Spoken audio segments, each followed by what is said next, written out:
Suicide is the biggest killer of men under 45, which is something not a lot of people are aware of.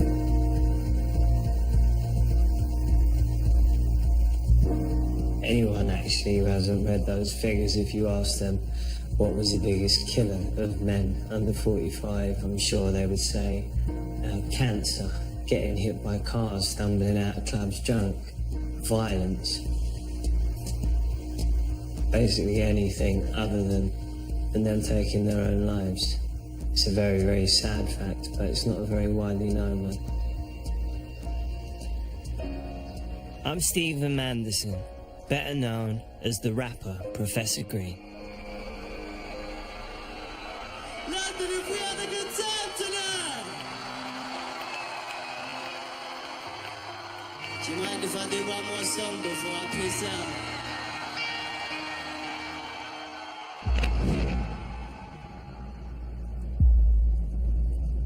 Like so many others in the UK, I have to live with a dark reality every day.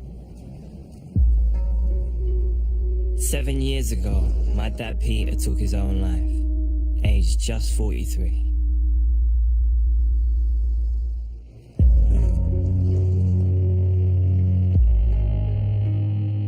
Ever since, I've been tormented by his loss and struggled to face up to it. Now, for the first time, I've decided to confront why he was driven to this extreme. I hope getting some answers will shine a light on the scourge of male suicide in Britain and help me to move on to a new, happier chapter in my life. I'm not sure if it's possible to ever really come to terms with what my dad did. He's always going to be part of my life that's missing, but I do hope through the people that we talk to that I can learn a little bit more about perhaps what led to his suicide, and maybe it will give me some closure.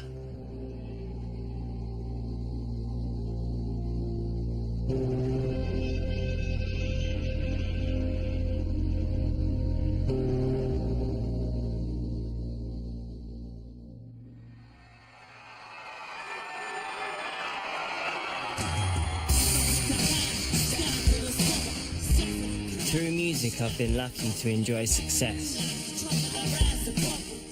and recognition.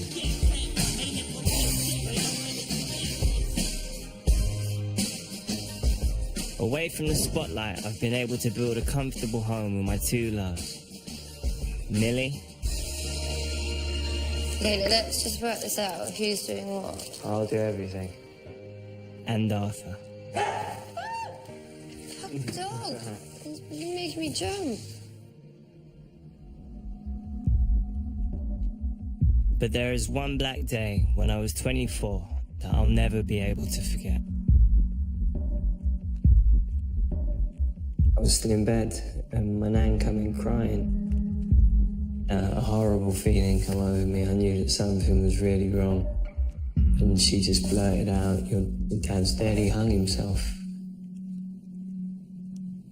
The anger that come over me straight away, I punched the wall, was just livid.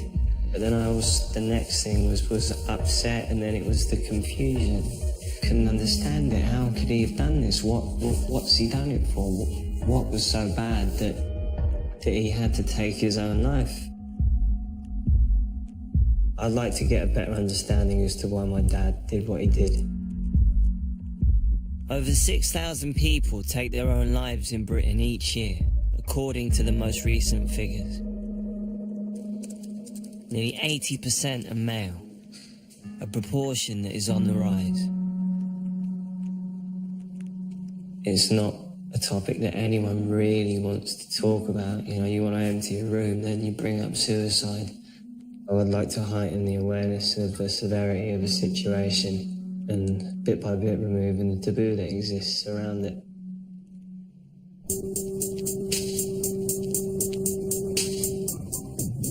There is only one place to begin my search. Back in Hackney, East London, where I was born and raised. The road we're on now is Chatsworth Road. You probably wouldn't have been able to pay people to live here when I grew up. Now there's a lot of people who can't pay to live here. Still got your pound shot though. And this is my estate on the left here.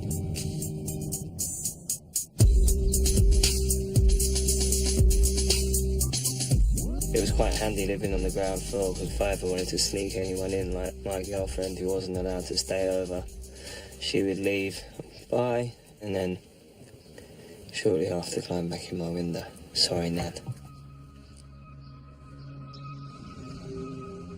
So, this is it. Looks quite a lot like every other estate in London, really, didn't it? It was my nanny Pat who brought me up here. My parents split up very soon after I was born, and my mum left when I was only 1. My dad was never really around during my childhood. As a kid, my dad would be very in and out of my life. There wasn't, he wasn't very consistent in his visits. He'd come round, everything would be fine, and then I wouldn't see him for a year and a half. And then it turns out that the woman he had left my mum for and subsequently had 2 children with, they'd given him an ultimatum. She related me to my mum, and she said to him, you either stop seeing him or you stop seeing me. And for whatever reason, my dad decided to stop seeing me, which was hard. He was the parent that I favoured. So for him to have made that decision and to disappear from my life was horrible. And, at times I felt like it was my fault. Maybe it was something I was doing. And I didn't want to, God forbid I told him exactly how angry or upset I was, and then he disappeared again. That was the last thing I wanted. There were hours and hours of days and days that I would sit at the window on the front of that. There's a bus stop that's still right outside the front, and just watch the buses, waiting for him to get off, and for the most part he never did.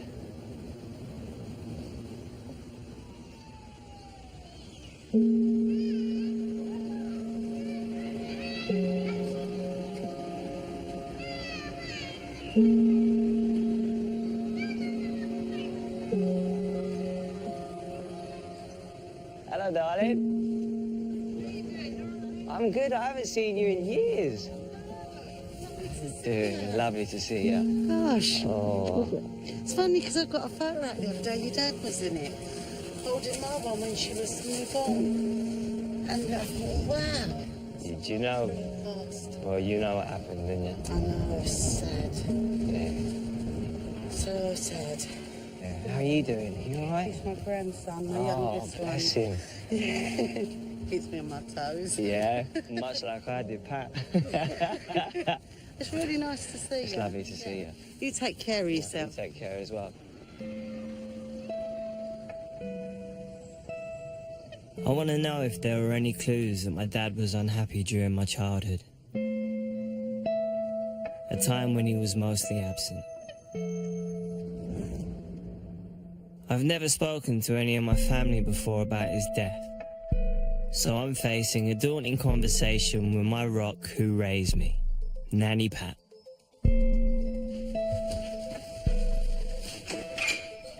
Hi, Nan. Hi, Stephen. How you doing? You alright? Yeah. You alright? Yeah, come on. Good. Do you want a cup of tea? Yes, please. Almond milk? No, you won't. Oh, I have got milk. What's the date? 30s. Yeah, you're alright. You're on that. Semi-skim though, it's not full fat. Yeah. This is proper special treatment. I don't make anyone a cup of tea. Though she calls it talking music, my nan has come to as many of my gigs as she can. I mean, at that last one, this young fellow came up to me and said, "Oh, are you Nanny Pat?" So I said, yeah. So I said, "Oh, will you sign this one?" And I thought that was absolutely stupid of him. But Well, did you sign I it had then? to sign Did it. you sign it Nanny Pat, or did you sign it because Yeah, that's Nanny Pat, but they always call me Nanny Green, don't they? Nana Green, yeah. I don't know. I want to hear my nan's memories of my dad during the period he got together with her daughter, and when I was born. Yeah. Do you like your little dungarees, what you're wearing? I think they're back in fashion now as well. Pretty much anything from the 80s or 90s is. And that's a funny one. Yeah, records. Me with a record, him with a cigarette in his blooming mouth. So what was he like when you first met him? Bit shy, bit quiet. Do you think that's where I got it from? You shy and quiet? I was shy and quiet. How old was Mum when she met Peter, my dad? Well, she must have been 15. Yeah, so they weren't even together that long before No. I popped up. No. I mean, they separated quite soon after my birth, didn't they? Yeah. So They was both too young to have a child. Well, I turned out all right. Yeah, you've turned out right. I'm not saying you're not, but they were still both too young. Yeah, but I was very fond of him as a kid, wasn't I? Oh, God, yeah. She used to look out the window to see if he was coming up the road. And you was happy when he come to pick you up from school. Did he do that? Yeah, of course he did. You're more happy when he picked you up than when I picked you up. I was quite anxious as a child. I didn't know what anxiety was. I think that was because people walked out on you and left you when you was little. I mean, Peter should have been more of a man where you was concerned. But, you know, I suppose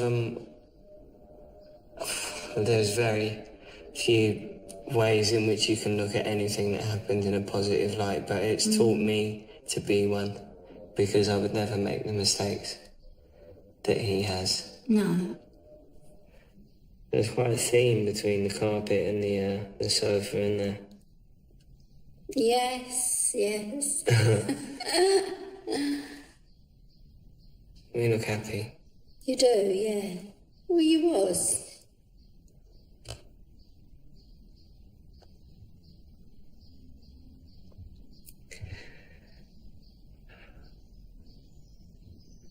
You're such a fucking idiot. No, don't be silly.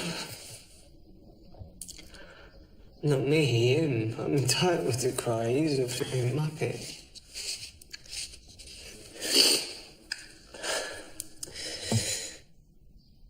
The thing is, it makes me happy. And it makes me sad because he's not here.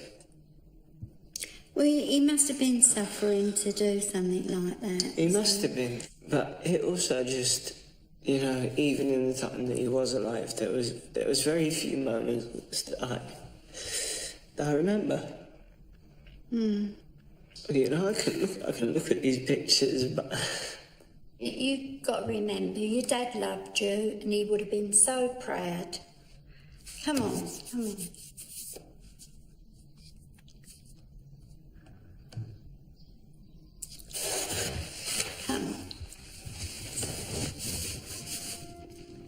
You'll be all right.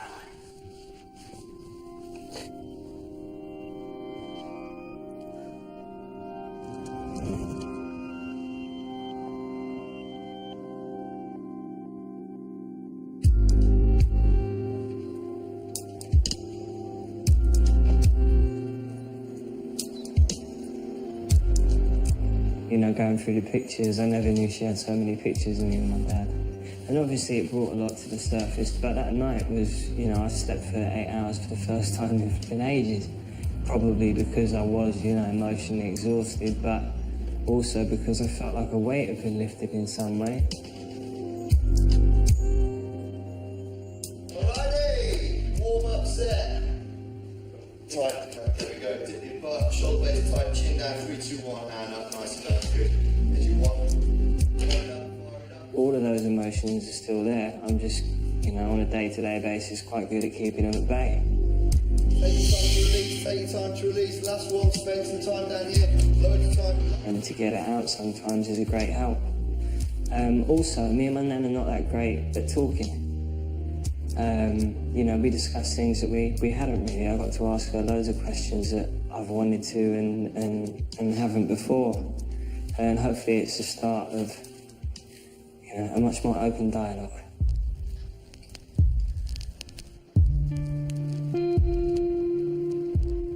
My nan has confirmed suspicions that my dad struggled to face up to the responsibilities in his life.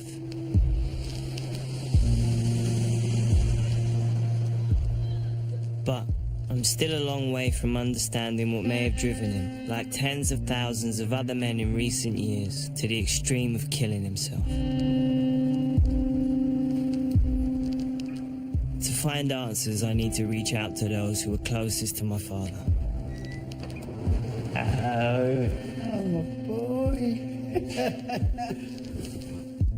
After several years, I'm catching up again with one of his best mates, Ken. You all right? Yeah, you okay? Yeah. Good. Do you want a drink? Yes, please. Thanks, Chris. You're welcome. Cheers. Cheers. Long time no see. Too bloody long. Exactly. Ken was friends with my dad Peter for over 30 years and was also his brother-in-law.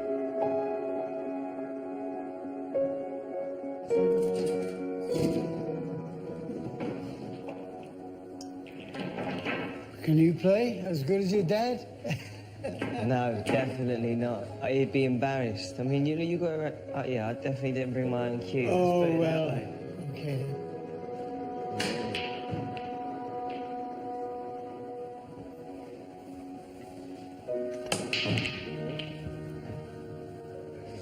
Because you were Dad's best man, weren't you? I was. He asked me, and that was one of the proudest days, because I would have thought, being... I want to know from Ken whether my father showed any signs of being unhappy or suicidal. Is there any clear reason? No. No obvious reason? The world was his oyster. He had, as Yeah. far as I was concerned, he didn't have a worry in the world. He was such a placid, quiet boy, and he wouldn't hurt anyone for the world. Was he quite open? Was he, when you spoke to him, was he quite open? Or? I didn't want to interfere and ask him about certain things.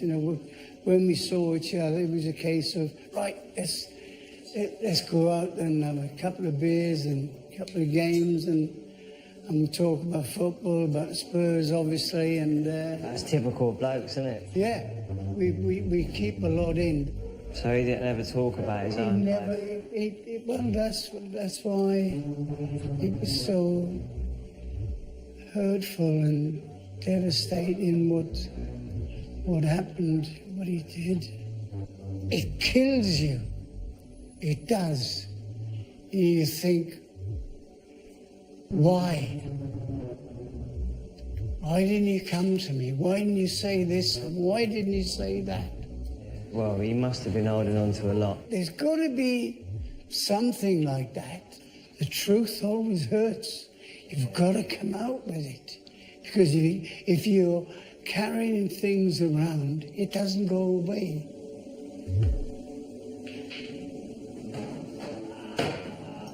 I suppose the most obvious thing that came from the conversation with Ken was just that my dad didn't really disclose anything to him.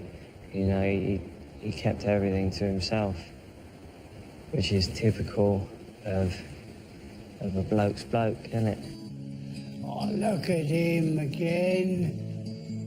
To not really talk about stuff much, he just got on with it. Kind of sucked it up and dealt with it best you could. But obviously the problem that arises from that is that some people can't deal with it.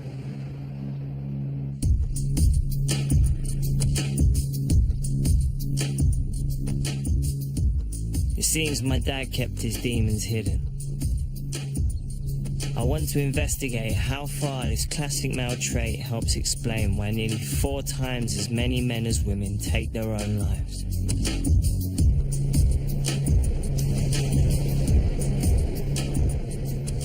So I'm off to meet a man who for years kept his darkest feelings secret and has twice nearly killed himself.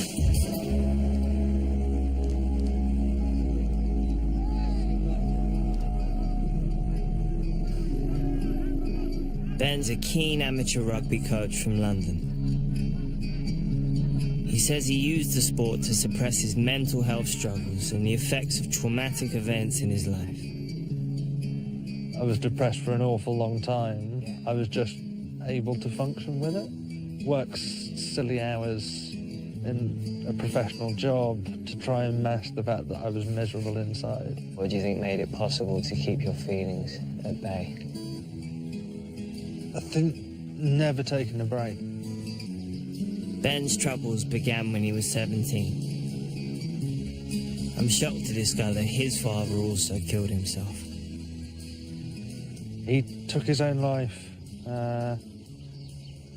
unexpectedly. I remember being really upset for a couple of hours and then being like, well, what do I do now? I don't know how to grieve. Was there ever anyone that you spoke to about it? I talked about it with my friends, but only in a factual way. Like, my dad killed himself. Yeah. And I think it caught up with me in about 2 years ago. Right. And it was just sort of 9 years worth of carrying around this burden. Bottled up emotion. Yeah. I realised that I despised my job. My girlfriend at the time had broken up with me. I found a lump on one of my testicles, and I ended up going through my phone book, checking off people that I've not spoken to them in an age. If I'm dead, then it'd be better for them. So just convincing myself that suicide was the best option.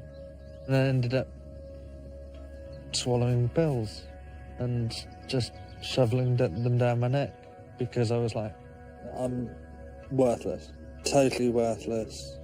Just a sort of stain on life. You convinced yourself that you had no self-worth.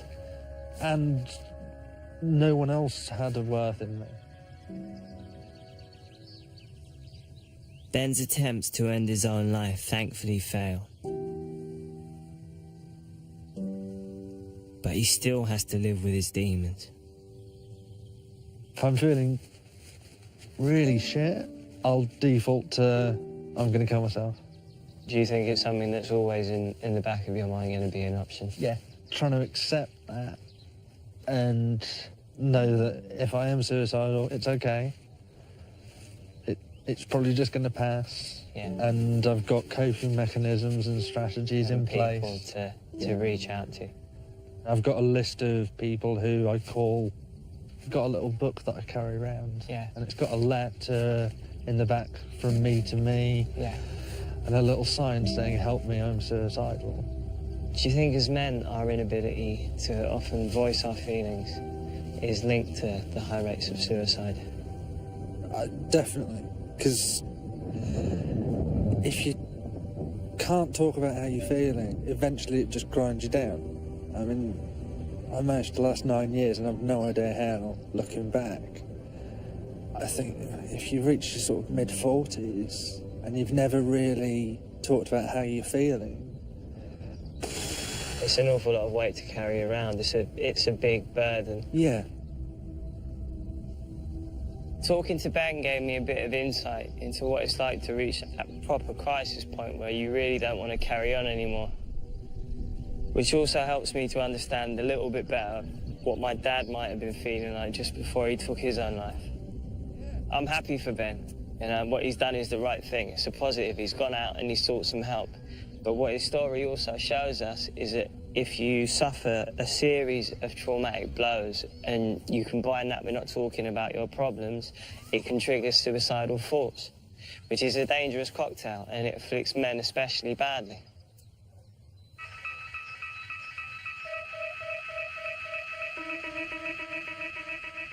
I've learned that my dad hid his feelings, but I want to build a picture of the particular events in his life that could have helped trigger his suicide. My knowledge is limited because I last saw him on my 18th birthday, 7 years before he died.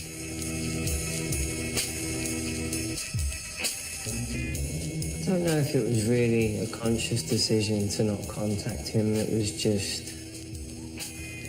something that stopped happening. You know, he didn't phone me, I didn't phone him. And that was that, really. I was going through a point in my life where I was finding my feet. I finally had a bit more confidence. You know, I guess I was growing into a man.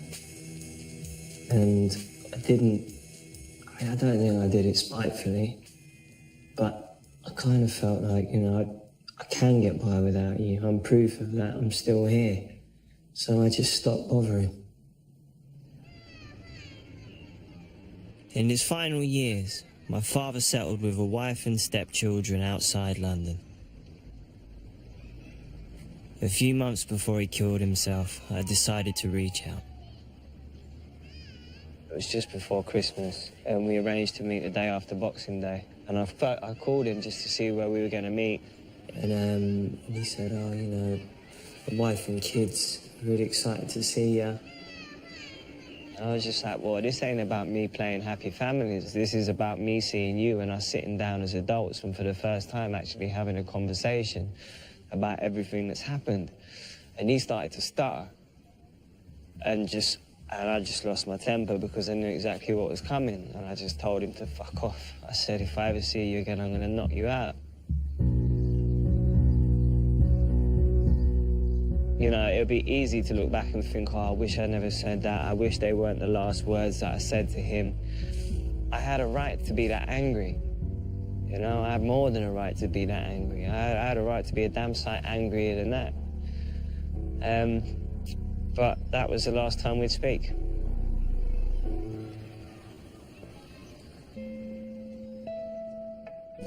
Because we were estranged, I never asked my dad about any problems he faced throughout his life. Something I now deeply regret. There is one person I'm hoping can fill in these blanks and tell me about any specific troubles he was having.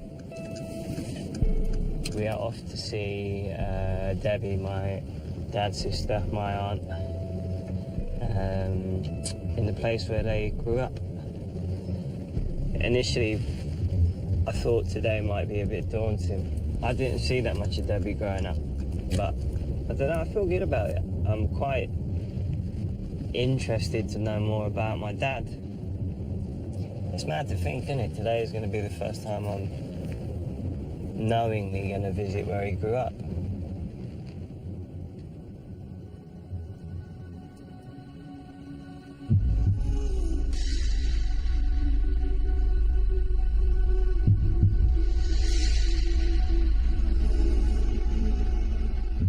Hiya. You all right? Oh, good to see you. Give me a hug. How you doing? I'm all right, not bad. Debbie and my dad Peter were two of 6 siblings brought up on this estate in North London.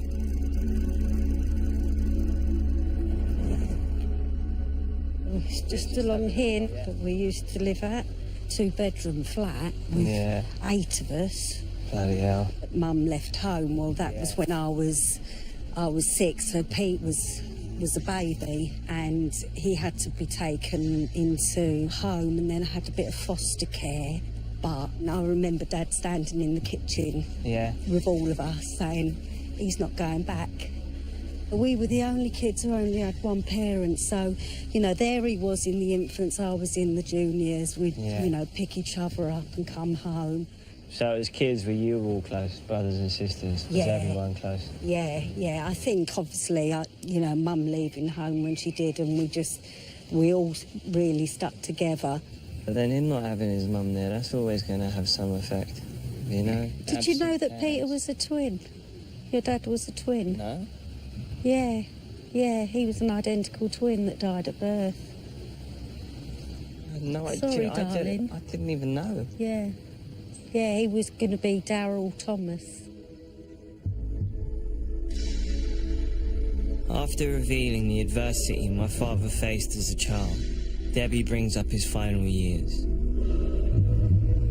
and what happened to his brother David and sister Susan.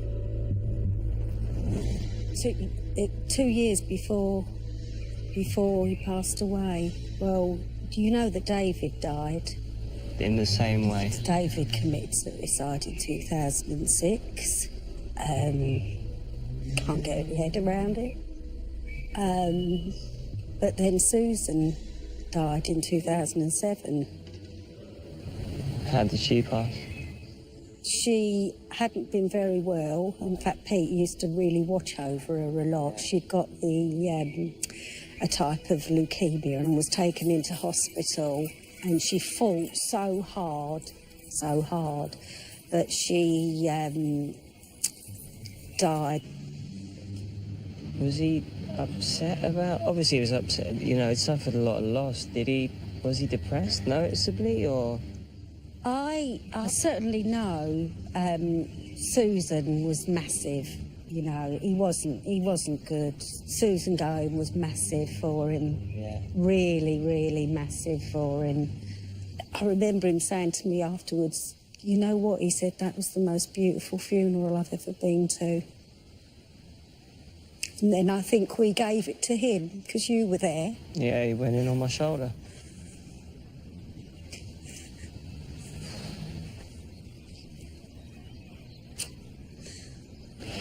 He's a muppet, isn't he? Such a silly son. I just hate to think of what he must have been going through.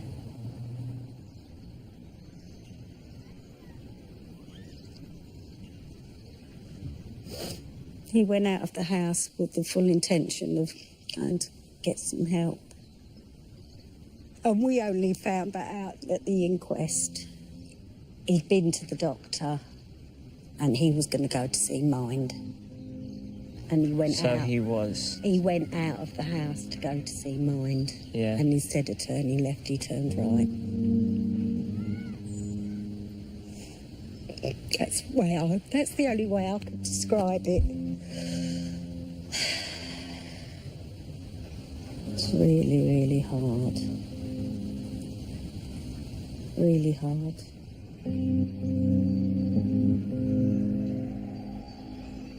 Until now, I was unaware that my father lost 2 siblings in such quick succession, and of the terrible impact this seemed to have on his mental state shortly before he killed himself. It was hard to hear of all the suffering, you know? It's been quite a constant throughout my family, I suppose. But it helps me understand a little bit more about why he may have done what he did. You know, it just sounded like losing his sister was the final blow. And he must have already been fragile with all the loss that he had suffered. It's upsetting. I mean, obviously I knew he wasn't in a great place, but I don't know, I wish I could have been there to help him through some of it.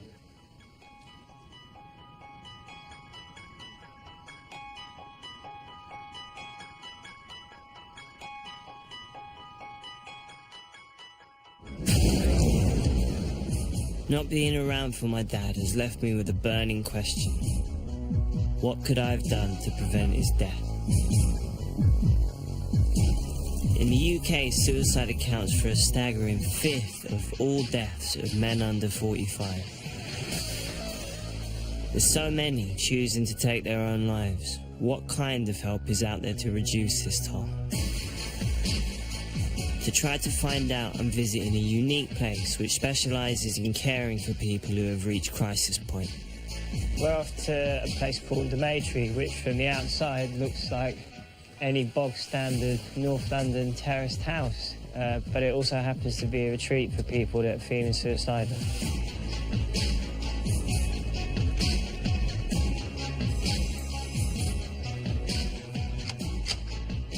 Hello, how you doing? I'm Stephen. Hi, Stephen. Hi, I'm Dave. Nice to meet you. Come in. Dave, tell me what goes on here at the Maytree then. We're not a medical facility, so it's run in a sort of very homely way, in a way. So we have bedrooms here, we have a kitchen where we prepare food for the guests. And a lot of people that come here say that, you know, they're expecting to find some sort of facility. Bars on windows. Exactly, Yeah. and then you get in here and there are no padded cells and it just feels like somewhere, you know, you can sit down and have a cup of tea. Guests stay here for 5 days, and the key is encouraging them to explore their suicidal feelings. So these rooms are kind of used when, you know, you want to go somewhere, you need to go somewhere a bit more intimate for a chat. We don't do counselling here, we don't do therapy. It's very much befriending. Yeah, it's just a nice room, and it creates a sort of nice, quiet space for our guests. In the 13 years it's been going, the Maytree has helped prevent hundreds of male suicides. Yet Dave explains why twice as many women have come through the doors. It sounds like a bit of a stereotype, but men tend to struggle a bit more in terms of engaging with their emotions and being able to express their feelings. You do find with a lot of male guests that they're always trying to rationalise why they feel this way. There must be a reason for it, you know, there must be an answer. Trying to justify it. Justify it, absolutely. It's like a solution-based approach, you know, because as men we're looking for answers to things, aren't we? Yeah. Whereas the Maytree is more about not so much answers, it's more about having that space to sit and really, you know, feel what you're feeling and allow those emotions to come through. So the talking is the pivotal point, it's getting someone to open up. Absolutely. We talk about, you know, what were your plans? Were you going to hang yourself? Were you going to drown yourself? It's just not a taboo here. See, even hearing some of those words, they still make me, you know. Yeah, and it is. I'm familiar with them, yeah, you know, obviously. But it just is. It is weird hearing them spoken about that freely. Once you also sort of got through that initial stuff and you talked about the suicide and you've talked about the attempts, in a way that creates the space for you to move on and talk about other things, you know. And I do feel that's your strength kind of is built when you... I'm eager for a closer insight into how the Maytree could have helped my dad to open up. Stephen, do you want to have a go? Under which role? So you would be the befriender, you would be befriending a suicidal person. Okay. So I take part in one of the role plays volunteers do to learn how to befriend suicidal guests. Hi, how are you? I'm not really sure. I'm really confused. I've been there a few days and my mind's all over the place.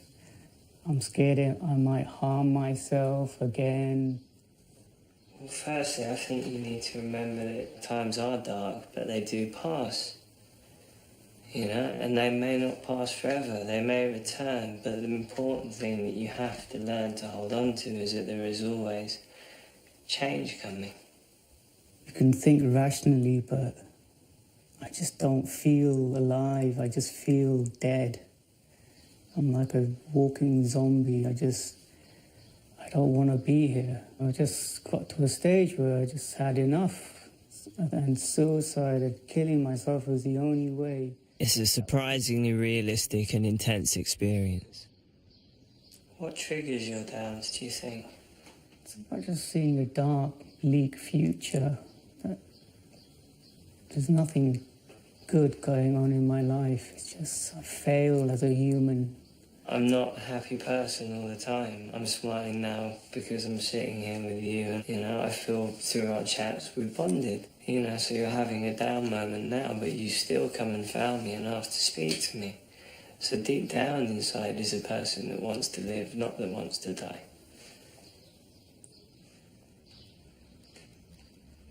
Okay. So I just wonder, Stephen, how was that hitting you? What was that? What did that feel like for you? I felt a hell of a lot of pressure to stay upbeat, because the last thing you want to do is show someone what it's actually making you feel like, which is frightening. That is the hard part, befriending. It's trying to sort of stop yourself from going too far down that route. Yeah. And actually just saying, okay, you are feeling very low. What's that about? And staying with it. You said, well, what triggered your depression? That was such a good question, because it allowed him to continue to explore where he was feeling. I was quite hyper aware of everything that I was saying and not wanting to say something that could trigger something he might later do. And that's an incredible amount of pressure. But, you know, well done for having a go. Thank you. No. Thank you, Ross. Thank you. That was what we saw there was a sort of day 3, and then when we get to a day 5 role play, what you tend to... Something that Dave did mention about how he helps men to talk about their feelings was just to help them stop looking for a reason for their every feeling and to try and stop them from attempting to justify everything and to just accept how they feel and to talk about how they feel.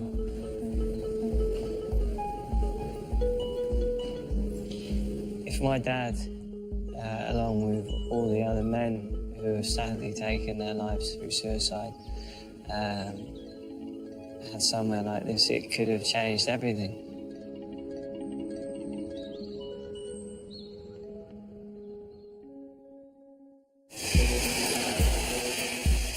I've discovered lots about the various traumas my dad had to suffer in his life, and that he seemingly kept these to himself.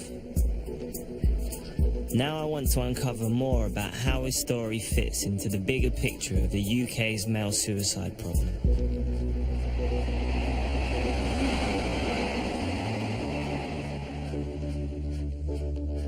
So I'm off to Glasgow University to meet one of the most renowned experts in the field. Hello. Psychologist, Professor Rory O'Connor.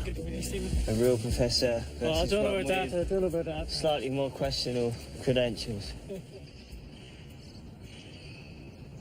Found out that my dad suffered early abandonment, then also later on in life he lost one of his 3 remaining sisters. Shortly before he took his own life, he was exposed to suicide. How common are those factors in people that later make attempts on their own life? Each of those factors, sadly, is too common. What your sort of story highlights is how it's never or very rarely a single factor, but it's this complex set of factors which come together. And sadly, for too many men and your dad, that sort of perfect storm of factors came together, which leads to suicide in far too many men in our country. Rory also reveals that my dad's generation has been especially afflicted by this issue. In the 1990s, the person who's most likely to kill themselves was a young man. And what's really stark has been now, 20 years later, people who are much more likely to kill themselves now are people in their 40s and 50s. Essentially, there'll be men of the same generation. Absolutely. Men of that generation being described as the buffer generation.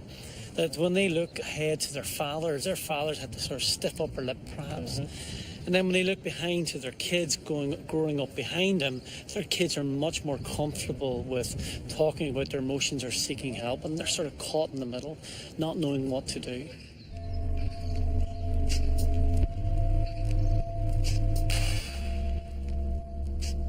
Okay, there you go. Cheers.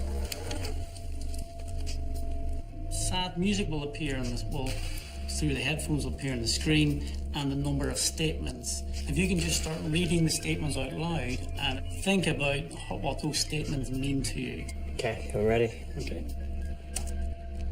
As well as common contributory factors, Rory's research also looks at thought processes which lead to people killing themselves. I can remember times when everybody but me seemed happy and full of energy. Over 20 years, he has conducted hundreds of tests on thousands of people. The same old thing day after day. I get a taste of one which investigates the link between negative moods and suicidal thoughts. No matter how hard I try, I just can't help feeling that things are going to get worse and worse. You can take the headphones off now. Now, what we're trying to do with this is look at how even small changes in mood in people who are already vulnerable can change the way you think. Because ultimately, somebody makes a decision to take their own life when their thoughts combining with a whole range of other factors, change in such a way that they see no alternatives. They see themselves trapped. Most of Rory's research points to one likelihood about my dad's mental state just before he died. Suicide, I just think entrapment is so fundamental. Sadly, in suicide notes from people who have attempted suicide, they often talk about this sense that I just don't know what else to do, and they just feel trapped and they can't do anything else, and so it's fundamental. Initially, when I found out that my father had taken his own life, I went through a whole spectrum of emotions, and something that I did think initially was how selfish his behaviour was. Yeah, it's an understandable reaction, but I suppose from my point of view as a researcher, I think all the evidence points to the fact that it's not a selfish act. And if we think about the notion of entrapment, from the point of view of the individual, they're just overwhelmed with pain that they can see no alternative. And indeed, they often think the complete opposite. They think they're a burden on loved ones and family members. And if they kill themselves, they're relieving their family of a burden. My visit to Glasgow has helped me understand how my dad probably convinced himself he only had one option. Everything I found out today about what makes a person more likely to take that step and to take their own life relates to my dad's story. From the generation he was from the age he was at, he suffered bereavement, abandonment, adversity in his childhood. He was exposed to suicide in the family when his brother took his life. Absolutely everything that could have happened did. But there's still a lot of people who suffer all of those things and will never take that step.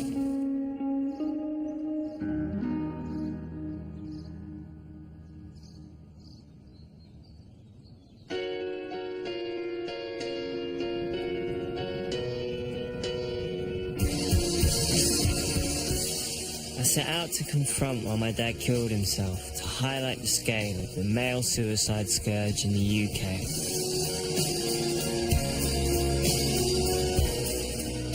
But I also did this to learn to cope better. Up until now, music has been my way of trying to process the grief. Sometimes I write things and it makes sense of things that I don't understand. I've mentioned my dad's suicide in a few songs, but in every instance it's been slightly different. A couple of times I kind of expressed where it left me and the kind of situation I was in and what I was going through. I wonder what I'm living for. Is it only to hurt first my great man? Now I gotta put my dad in the dirt. Back in the earth, on this street could have passed out first. I was so angry though, I just couldn't handle the hurt. Now you're in the back of the earth, it hurts more than it ever did. I guess the most known song would be We Read All About It. You don't go into the studio thinking about the response you're going to get from people, really. You go in the studio and all that's in your mind is what you want to say and how you're going to get it out and, you know, trying to put it together in the best way you can. And when the song came out, what shocked me was just the replies I was getting from people on Twitter and stuff like that who were just, you know, talking about how the song helped them. And there were a lot of people who have suffered abandonment or loss, and it really connected. You know, sound is vibration, and I think when words have conviction and they're meant by the person that's saying them, I think that really carries through the song and you can really feel that. As a kid I looked up to you. Only thing was I never saw enough for you. The last thing I said to you was I hated you. I loved you and now it's too late to say you. Just didn't know what to do or how to deal with it. Even now I think that I'm still living. To think I used to pay me, I wonder what I did to you to make you hate me. I wasn't even fast, that's the journey. Your mama's in an easy ride. You never even got to see me ride. I just wish you would have reached out. I wish you would have been there when I've been down. I wish that you could see me now. Wherever you are, I really hope you're back. But know that if I ever have kids like you, I'll never let them be without me. I It's weird, really, because if you think about it, that song wouldn't have been what it was without what happened.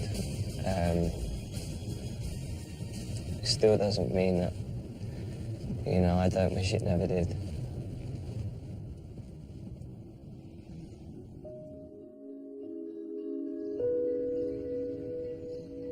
I'm just one of hundreds of thousands of people in Britain living with the effects of suicide.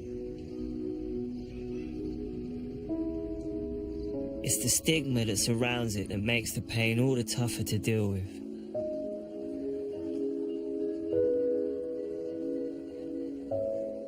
To investigate why suicide still remains such a taboo, I need to speak to others who have overcome this. We go in the park? Shall we go in the park then? Yeah. Come on then. Giancarlo and Carlo Gallioni from North London lost their brother and son in 2012. Aged just 26, Lanfranco was a highly talented musician with a wide circle of friends.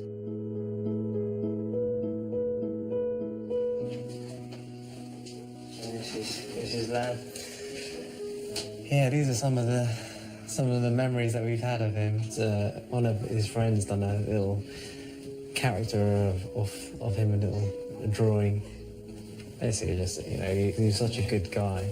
So that's how a lot of people described him after he passed. That he was, too good to go.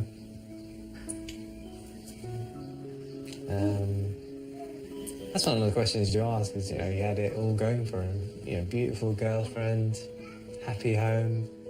That's why no one knows why he did it. And now I have my own children.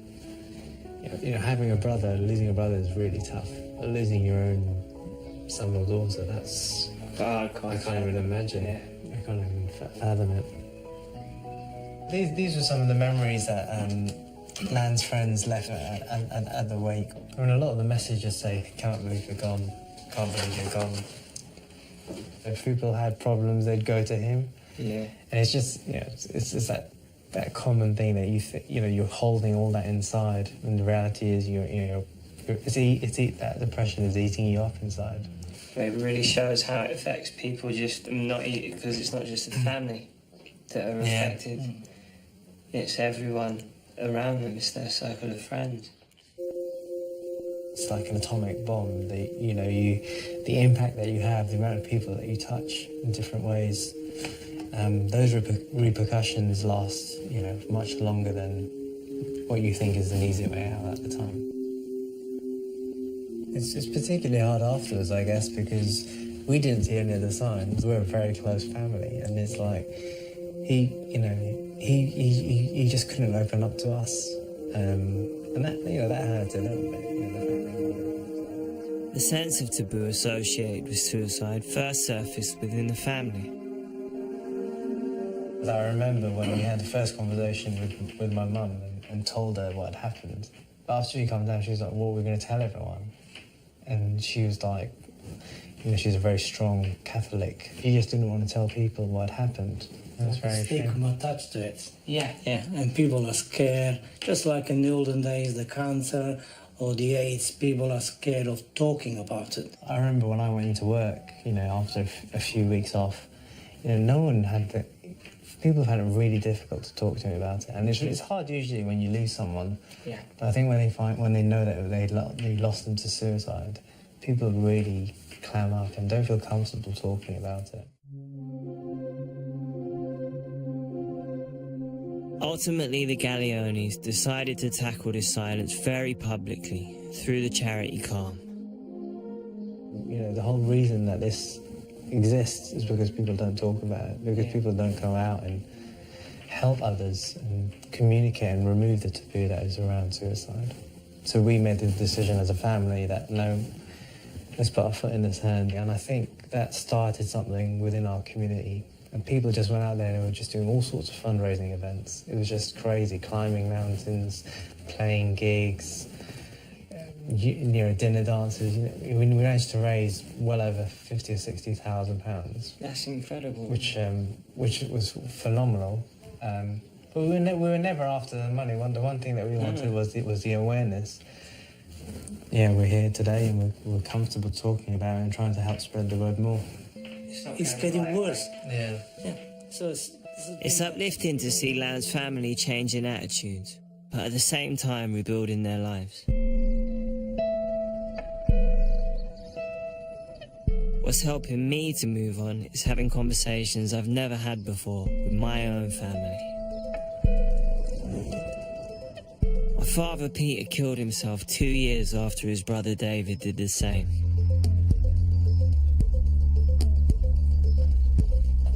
My Aunt Debbie has invited me over to talk with my cousin Annie for the first time about how they have coped with the devastation.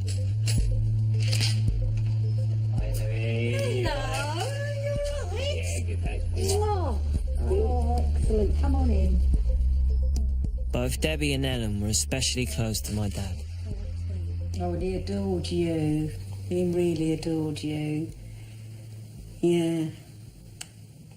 I always remember Peter smiling all the time. You know, like not caring the world sort of thing. Just He was happy. welcoming. He was just a he was happy warm. man. Warm's the word, isn't it? Yeah. He really was. Yeah. The terrible irony is Peter helped them both recover from David's death. I remember at David's funeral, Peter was there, and I remember him saying to me, it's hard, it's painful, but don't be angry with him. Don't be angry. And that's why, for me, when Peter done it, I found it so hard because I remember him being there, holding me up. I remember when my mum came and told me, I was just like, no way, not my Peter, no way. I felt much the same. I just couldn't. It's not something you'd ever expect. No. And then I was obviously worrying about my mum all the time because I thought if both of her brothers have done it, what's to say my mum's not going to do it? It doesn't go away. It never goes away.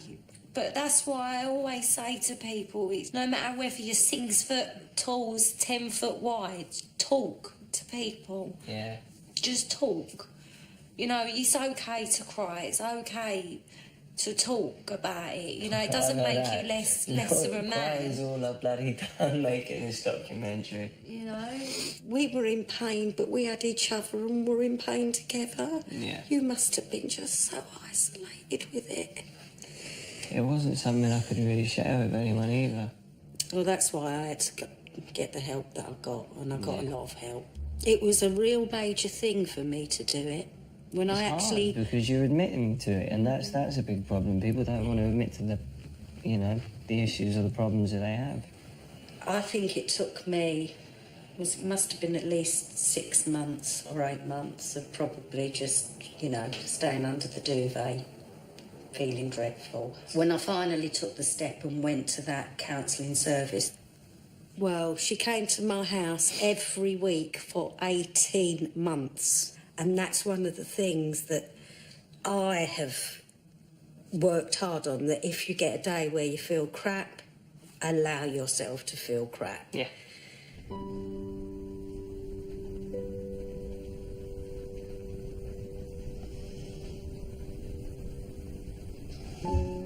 There's people like my nan who have been there for me through it, but it's a difficult thing to talk about at the best of times, but talking to Debbie and Ellen about it was nice. I don't get the opportunity to talk about my dad taking his own life that much. Not with people who went through it. I didn't really realise that until Debbie brought it up, and it's true, I have kind of suffered it on my own.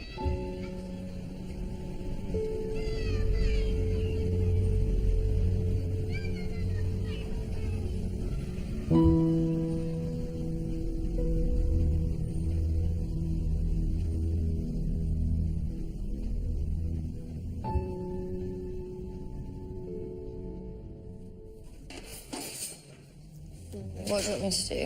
You can stick the chickens in if you want. Let me dress me up. Stick it above her. I'll maintain your modesty. Oh, baby, that's really heavy. There you go. Okay. Timer on. Okay. I've been married to Millie for 2 years, but have always kept what happened to my dad out of our relationship. I've seen you come back. Some days from filming really, really low, and other days you've been really positive. Yeah, finding out some of my dad's history and stuff was hard, because he suffered a lot in his life. But you've connected with more family. Yeah. I can't wait for you to meet him. Me too. The last time I saw him, actually, up until recently, was my dad's funeral. And I suppose I'd run away from most things to do with my dad. I just felt like I needed to focus on myself and to keep going over what he did. It just didn't seem conducive to me progressing. I didn't want to pry. Obviously, it's a very delicate subject. But I want to make sure that you talk about stuff. Yeah, I think it's important. You know, we're married. And I suppose the next step is having kids, and I really don't want to pass on. You're a great dad. I hope so, but I don't, you know what I mean? I don't want to still have my own problems. You know, I want to be there to support them through theirs. I would like to deal with things better than I have done so far. Exploring this chapter in my family history has thrown up one especially alarming anxiety. The reality that being exposed to suicide can make you more vulnerable to it. Perhaps the most important lesson I've learned is to share emotions, not suppress them.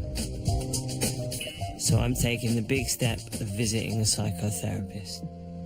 You let me know if I'm probing too much or if I'm going into an area that you're uncomfortable with. Do you know what? Dr. Aaron Ballack. I'm not going to take my own life, but is there any way of knowing that something's not going to happen, that's not going to trigger something, especially when, you know, it can run in families? Well, that's also if you've been exposed to it, so it's frightening. Yeah. You know, I'm married now, and the next logical step probably be children. I don't want to pass this on to them. I'm aware of, you know, how much of what your parents go through you take on, because I'm a product of my dad. Yeah. I really don't want to pass it on. We're having a conversation about it. You're confronting the pain about it. And that's different. It's a really important difference between you and him. That means you are not condemned, in a sense, to the same path that you're worried about.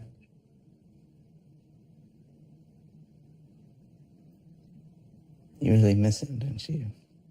Yeah.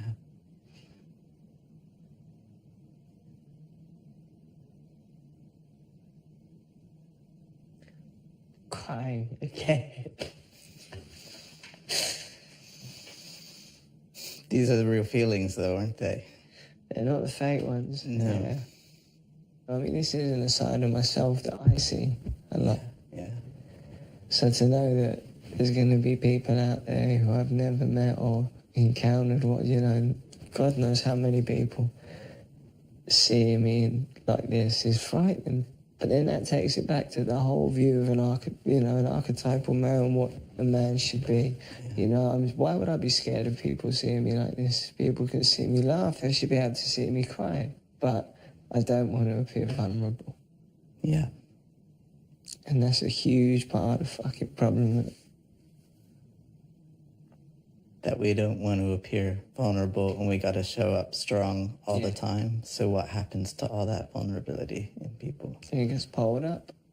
I know it hurts, but does it also feel like a relief when it comes out, or does it make it feel worse? I've had better night's sleep after some of the days. Yeah? We've been filming this, yeah. You've had a better night's sleep. So you really do get something out of your system. Yeah. Yeah. And It's made me take a long, hard look at myself, and I guess what has come from it is recognising how important it is for me to make seeing somebody for help a regular part of my life, as opposed to just waiting for it to get really bad before I dive into those feelings, when it's much harder to, because it's much more raw and it's much more painful. You're in a position of having stuck your head in some pretty dark spaces and having to kind of carry that.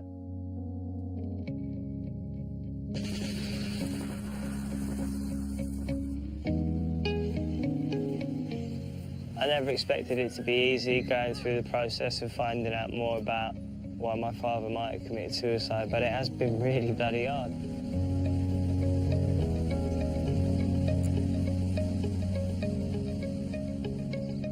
As hard as it's been, I haven't really got any doubts that it's been beneficial towards the healing process. It's brought a lot to the surface, but there are obviously things that needed dealing with.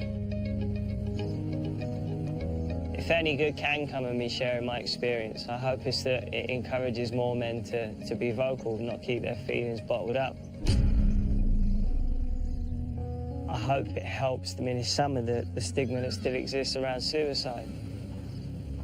But I think for us to make any real progress, the first and most important thing is for people to admit what a problem it is and to really understand what an extensive problem suicide is.